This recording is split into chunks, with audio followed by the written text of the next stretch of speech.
வணக்கம். இன்றைய முக்கிய செய்திகள். கண்டமங்கலம் அருகே கள்ள தொடர்பை கைவிட மறுத்த வாலிபர் கழுத்து அறுத்து கொலை செய்யப்பட்ட சம்பவத்தில் 3 பேரை போலீசார் கைது செய்து விசாரணை மேற்கொண்டு வருகின்றனர். லாஸ்பேட்டையில் பயங்கர ஆயுதங்களுடன் பதுங்கியிருந்த 8 பேரை போலீசார் கைது செய்து தீவிர விசாரணை மேற்கொண்டு வருகின்றனர். வில்லியனூர் கங்கை வராக நதீஸ்வரர் ஆலயத்தில் நாளை நடைபெற உள்ள குரு பெயர்ச்சியை முன்னிட்டு சிறப்பு ஏற்பாடுகள் செய்யப்பட்டுள்ளன. இன்றைய விரிவான செய்திகள். புதுச்சேரி சந்தை புதுக்குப்பம் பகுதியை சேர்ந்தவர் ஞானமூர்த்தி, வயது 30.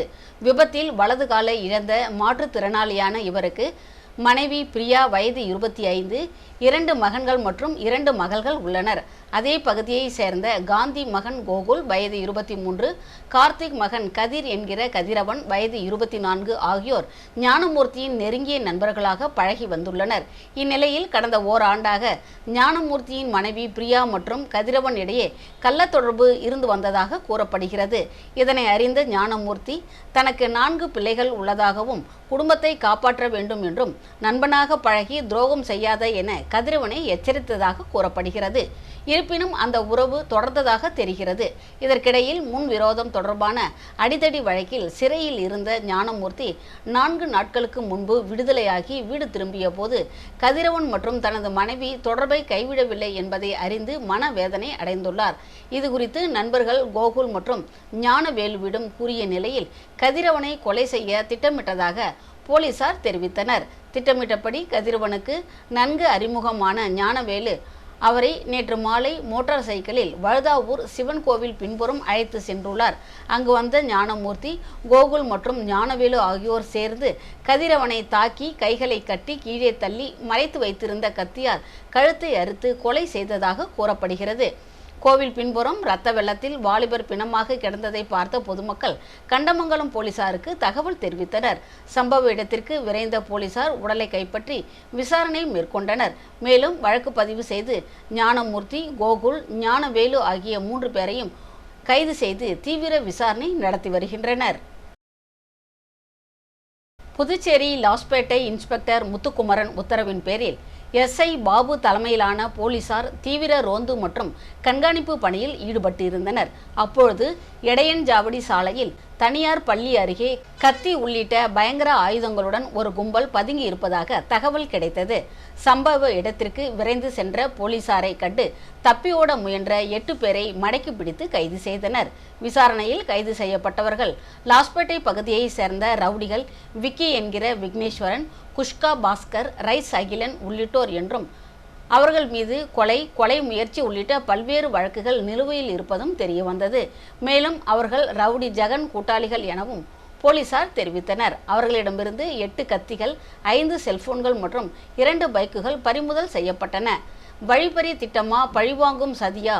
சமீபத்தில் கருவடி குப்பத்தை சேர்ந்த இவர்களது நண்பன் ராஜன் என்கிற பவளராஜ் கொலை செய்யப்பட்ட நிலையில் பழிக்கு பழிவாங்க யாரையாவது தாக்க திட்டமிட்டு பதுங்கி இருந்தார்களா என்ற கோணத்திலும் போலீசார் விசாரணை நடத்தி வருகின்றனர். இதற்காக கைது செய்யப்பட்டவர்களை மீண்டும் போலீஸ் காவலில் எடுத்து விசாரிக்க திட்டமிடப்பட்டுள்ளதாக தகவல் வெளியாகியுள்ளது. புதுச்சேரி வில்லியனூர் கொம்யூன் திருக்காஞ்சி காசியிலும் வீசமுள்ள அருள்மிகு ஸ்ரீ காமாட்சி ஸ்ரீ மீனாட்சி உடனுரை ஸ்ரீ கங்கை வராக நதீஸ்வரர் ஆலயத்தில் 26ஆம் தேதி நாளை குரு பெயர்ச்சி சிறப்பு பூஜை நடைபெறுகிறது. மிதுன ராசியில் உள்ள குரு பகவான் நாளை 26ஆம் தேதி காலை 11 மணிக்கு கடக ராசிக்கு இடம்பெயர்கிறார். அதனை ஒட்டி திருக்காஞ்சி அருள்மிகு ஸ்ரீ கங்கை வராக நதீஸ்வரர் கோவிலில் சிறப்பு பூஜைக்கு ஏற்பாடு செய்யப்பட்டுள்ளது. அன்று காலை 6 மணிக்கு கலச பிரதிஷ்டை செய்து கணபதி ஹோமம், குரு பகவான் காயத்ரி மந்திர ஹோமம், நவக்கிரக ஹோமம் நடைபெறுகிறது. காலை 10 மணிக்கு குரு பகவானுக்கு மகா அபிஷேகம், காலை 11 மணிக்கு மகா தீபாராதனை நடைபெற உள்ளது என ஆலய தலைமை அர்ச்சகர் சரவணன் சிவாச்சாரியார் தெரிவித்துள்ளார். இதில் பக்தர்கள் திரளாக கலந்து கொண்டு குரு பகவானின் அருளை பெறுமாறு கோவில் நிர்வாகம் சார்பாக கேட்டுக்கொள்ளப்படுகிறது. மேலும் மகா அபிஷேகத்திற்கு வேண்டிய பால், தயிர், நெய், பழ வகைகள், விபூதி, சந்தனம் உள்ளிட்ட பொருட்கள் வழங்க விரும்புவோர் 26ஆம் தேதி காலை 10 மணிக்குள் தேவஸ்தானத்தில் வழங்கிட வேண்டும். நிகழ்ச்சிக்கான ஏற்பாடுகளை ஆலய நிர்வாக அதிகாரி சரவணன், ஆலய தலைமை அர்ச்சகர் சரவணன் சிவாச்சாரியார் மற்றும் உபயதாரர் வில்லியனூர் தனலட்சுமி உயர்தர சைவ உணவகம், திருக்காஞ்சி கிராமவாசிகள் ஆகியோர் செய்து வருகின்றனர். மரக்காணம் நடுக்குப்பம் அடுத்த வள்ளிப்பாளையம் பகுதியை சேர்ந்தவர் கன்னியப்பன், வயது 62. இவர் ஆசாரி வேலை செய்து வருகிறார். அவர் அதே பகுதியை சேர்ந்த 5ஆம் வகுப்பு படிக்கும் 11 வயது மாணவியை அழைத்து அருகில் உள்ள கடையில் வடை வாங்கி வர சொல்லி இருக்கிறார். அந்த சிறுமி வாங்கி வந்துள்ளார். பின்னர் அந்த சிறுமிக்கு வடையை கொடுத்து அருகில் அமர வைத்து அந்த சிறுமியிடம் பாலியல் அத்துமீறலில் ஈடுபட்டதாக கூறப்படுகிறது. வீட்டுக்கு வந்த சிறுமி நடந்ததை தனது தாயிடம் கூறிய நிலையில் அவரது தாய் அளித்த புகாரின் பேரில் கோட்டக்குப்பம் அனைத்து மகளிர் போலீசார் விசாரணை செய்து கன்னியப்பனை கைது செய்து அவரிடம் விசாரணை நடத்தி வருகின்றனர். 11 வயது சிறுமியிடம் பாலியல் சீண்டலில் ஈடுபட்ட முதியவர் கைது செய்யப்பட்ட சம்பவம் அப்பகுதியில் பெரும் பரபரப்பை ஏற்படுத்தியுள்ளது.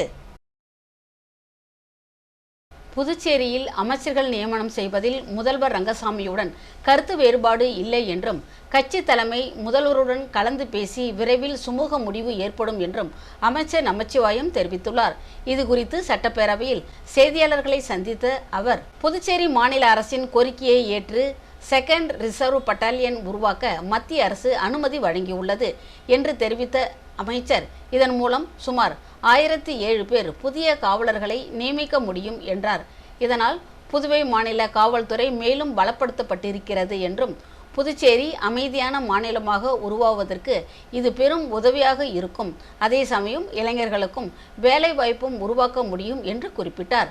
தேர்தலுக்கு முன்பாகவும் தேர்தல் நேரத்திலும் புதுவை மாநிலத்திற்கு வருகை தந்து வேட்பாளர்கள் வெற்றி பெற கடுமையாக பிரச்சாரம் மேற்கொண்டதற்காக பிரதமர் மோடி, மத்திய அமைச்சர் அமித்ஷா உள்ளிட்ட துணை ஜனாதிபதி CP ராதாகிருஷ்ணன் உள்ளிட்ட தலைவர்களை நேரில் சந்தித்து நன்றி கூறியதாகவும் அமைச்சர் நமச்சிவாயம் தெரிவித்தார்.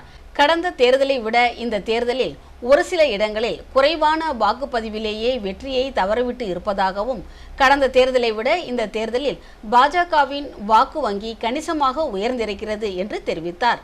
30 தொகுதிகளில் போட்டியிட்ட தமிழக வெற்றிக் கழகம் 17% வாக்குகளை பெற்றுள்ள நிலையில் 10 தொகுதியில் போட்டியிட்ட பாஜக 12% வாக்குகளை பெற்றுள்ளது என்றும் விளக்கமளித்தார். தேர்தலில் பாஜக 6 இடங்களில் தோல்வி அடைந்துள்ள நிலையில் தோல்விக்கான காரணங்களை ஆராய கட்சியின் தலைமை குழு அமைத்திருப்பதாகவும் தெரிவித்த நமச்சிவாயம், அமைச்சர்கள் நியமனம் செய்வதில் NR காங்கிரசுடன் கருத்து வேறுபாடு இல்லை. முதலமைச்சர் ரங்கசாமியுடன் கட்சி மேலிடம் கலந்து ஆலோசனை செய்து விரைவில் அமைச்சரவையை முழுமையாக அமைக்கப்படும் என்றும் அவர் தெரிவித்தார்.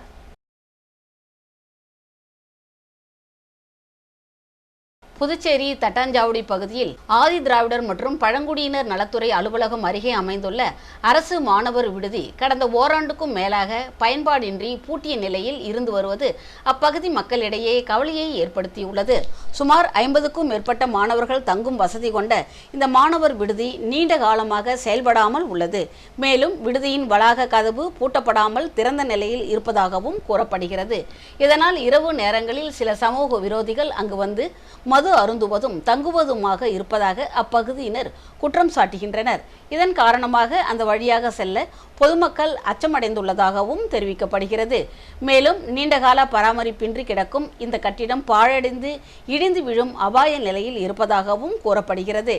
எனவே மாணவர்கள் நலன் கருதி பயன்பாடின்றி உள்ள இந்த பழைய மாணவர் விடுதியை இடித்து அகற்றிவிட்டு புதிய கட்டிடம் கட்டி பயன்பாட்டுக்கு கொண்டு வர வேண்டும் என்றும், இரவு நேரங்களில் சமூக விரோதிகள் அங்கு கூடுவதை தடுக்க அதிகாரிகள் உடனடி நடவடிக்கை எடுக்க வேண்டும் என்றும் பொதுமக்கள் மற்றும் சமூக ஆர்வலர்கள் வலியுறுத்தியுள்ளனர்.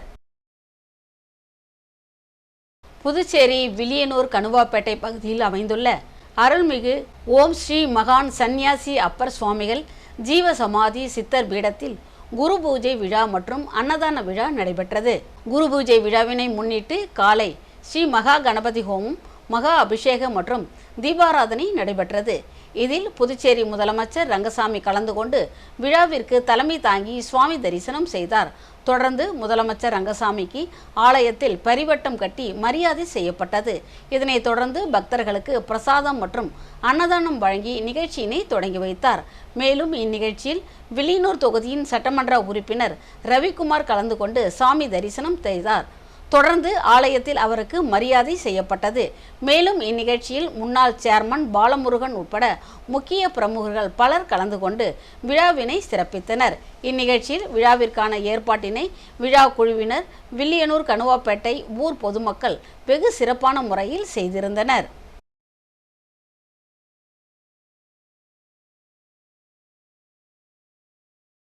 மகாராஷ்டிரா மாநிலம் புனேவில் உள்ள டாக்டர் டி.ஒய். பாட்டீல் பல்கலைக்கழகத்தில் நடைபெற்ற 17வது பட்டமளிப்பு விழாவில் புதுச்சேரியை சேர்ந்த ஆயுர்வேத மருத்துவர் டாக்டர் திவ்யா சிவா தேசிய அளவில் முதலிடம் பிடித்து தங்கப்பதக்கம் வென்றுள்ளார். இவருக்கு மத்திய தொலைத்தொடர்பு அமைச்சர் ஜோதிர் ஆதித்ய சிந்தியா தங்கப்பதக்கத்தை வழங்கி தனது பாராட்டுக்களை தெரிவித்தார். தங்கப்பதக்கம் வென்ற டாக்டர் திவ்யா சிவா புதுச்சேரி முதலமைச்சர் ரங்கசாமியை அவரது இல்லத்தில் சந்தித்து வாழ்த்து பெற்றார். புதுச்சேரி காட்டேரிக்குப்பம் அரசு உயர்நிலைப் பள்ளியில் முன்னாள் மாணவ மாணவியர்கள் 1996-97 ஆண்டு 10ஆம் வகுப்பு படித்த மாணவ மாணவியர்கள் 30ஆம் ஆண்டு சந்திப்பு விழா நடைபெற்றது.